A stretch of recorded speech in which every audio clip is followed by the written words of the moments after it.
Le Ghana a annoncé le 24 août 2026 consacrer désormais moins de 20% de ses recettes budgétaires au service de la dette contre 50% auparavant. Cette réduction fait suite au succès de la restructuration de 85% de sa dette intérieure et au ciblage des créanciers extérieurs. Auparavant, le fardeau de la dette atteignait 85% du PIB, privant le pays de ressources pour ses infrastructures essentielles. Cette marge retrouvée permettra d'investir de nouveau dans les secteurs de l'éducation, de la santé et des transports routiers.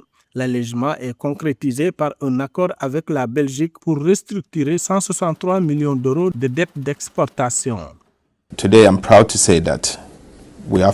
Aujourd'hui, nous dépensons moins de 20% de notre revenu total pour servir la dette. Cela signifie clairement qu'au contraire du passé, nous pouvons dépenser plus pour s'occuper de l'infrastructure publique et des soins sociaux.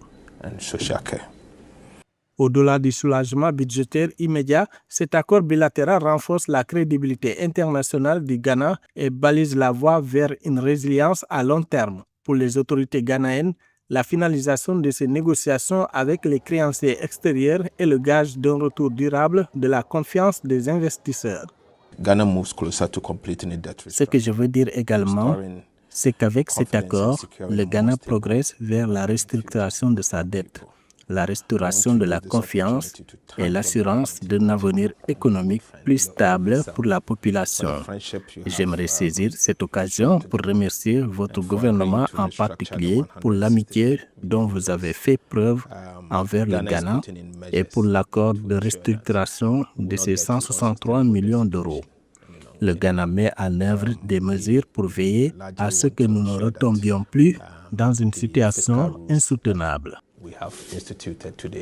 Le 19 décembre 2022, le gouvernement a annoncé la suspension des obligations commerciales extérieures afin de pouvoir négocier ses dettes intérieures, extérieures et bilatérales.